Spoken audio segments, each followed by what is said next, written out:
Hey everyone, hope you're all okay. Welcome back to our YouTube channel and New Zealand series. For this episode, we're going to be showing you how to spend 3 days in Wellington, New Zealand. The capital city sits on the southernmost point of the North Island of the Cook Strait. The city itself is both modern and traditional, with a huge pull being the waterfront promenade, which acts as a working harbour. It holds a reputation as New Zealand's culinary capital, as it has more eateries and bars per capita than New York City. It's home to award-winning restaurants, cafe culture and of course amazing coffee. Thanks to its compact size and coastal location, attractions are never far around the next corner. Which is why we were very excited to explore this beautiful city. So here's how we spent 3 days travelling Wellington, New Zealand.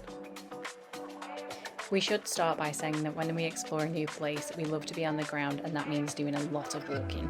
We find that the best way to explore a city is by having the freedom to wander up any street so we don't drive.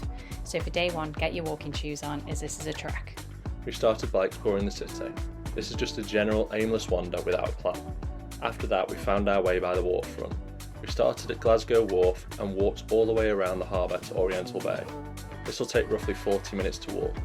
On the way, you get to see lagoons, museums, beaches, and of course, the Oriental Bay fountain. It's a beautiful walk along the water that will have you jaw on the floor, with mountain views and lots to see along the way. This is an experience in itself. From there, head up to Mount Victoria Lookout. This will take 30 minutes. The walk up is as beautiful as the full 360-degree views from the top. Make sure you keep a lookout depending on which route you take, as some paths cross over with the bike tracks. They come round pretty fast. Car and bus access is via Alexandra Road, while walking tracks lead from Oriental Parade and Majority Bank Street. Once at the top, you can walk around the peak to take in the whole of Wellington from above.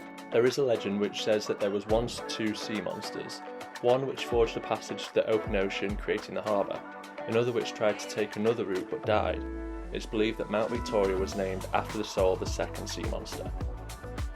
Once you've enjoyed the sights, head down from Mount Victoria towards Evans Bay Marina. From here you'll spot the Wellington Hollywood sign on the other side of the harbour. You can walk around to the harbour to get a better view of Miramar Wharf. The walk down from Mount Victoria to Miramar Wharf will take an hour.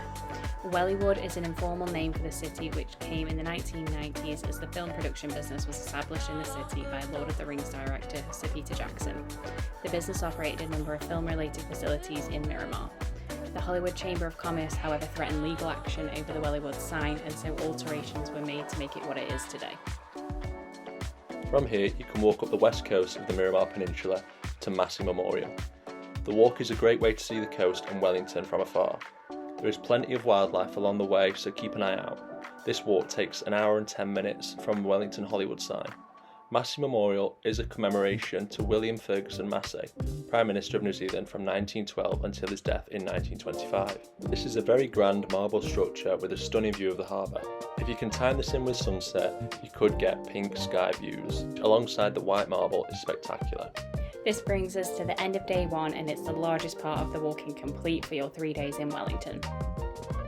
Day 2 brings one of the top tourist attractions of Wellington, the Wellington Cable Car.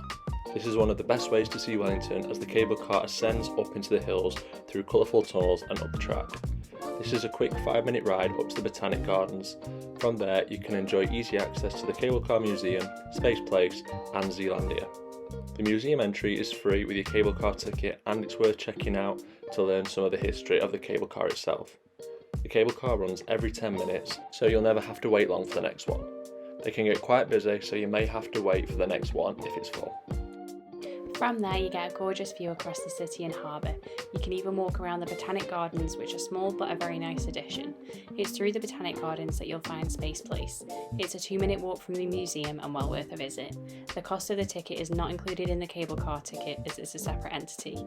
The museum shares the stories of New Zealand's skies through multimedia exhibits and interactive galleries. There's lots to keep you entertained. However, our personal favourite was the planetarium. We enjoyed the talk through the night sky and out into the universe. This one is slightly dizzying, so remember to look at the seats in front of you if you need to stabilise yourself. From there you can either explore Zealandia, which is an eco-sanctuary of lush forest and rare wildlife. It is a protected natural area in Wellington for birds. There is a free shuttle from the top of the cable car to Zealandia, and this is what we got to help us on our walk. Instead of Zealandia, we opted for Wrights Hill Reserve and Fortress. This is a gorgeous 1-hour track through the bush in which you can choose from an extensive track network to reach the top. There is a small open ground at the peak with stunning views across Wellington and down to the harbour. It's at this peak that you'll find the fortress. This significant heritage site features World War II gun emplacements and tunnels. They are looked after by the Wrights Hill Fortress Restoration Society.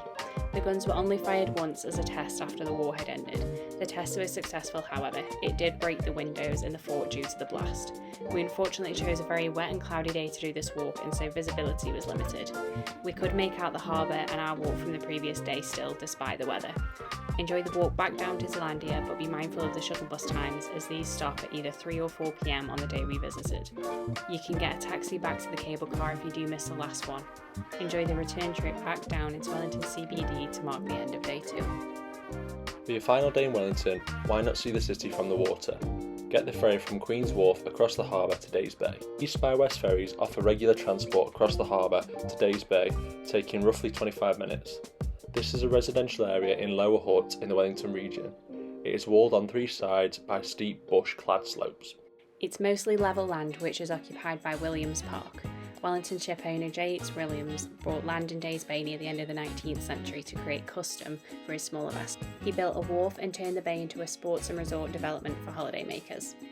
We only had a short amount of time on our final day to explore, but on a sunny summer's day, the beach offers a great spot to sit and relax with views across the harbour to Wellington. We did manage to fit in a great breakfast at Sea Salt. Very friendly, good food and quick as we were getting the next ferry out. If you have more time to explore the area, there are gorgeous walks and a few different activities to try. When you're done, get the ferry back across the harbour to Queen's Wharf from Wellington CBD. So that's how to spend 3 days in Wellington, New Zealand. We hope you all enjoyed this vlog. Let us know which activity you try and if you have any more recommendations to add to this list. That's all from us. Thank you guys for watching, and we'll see you very soon for the next one.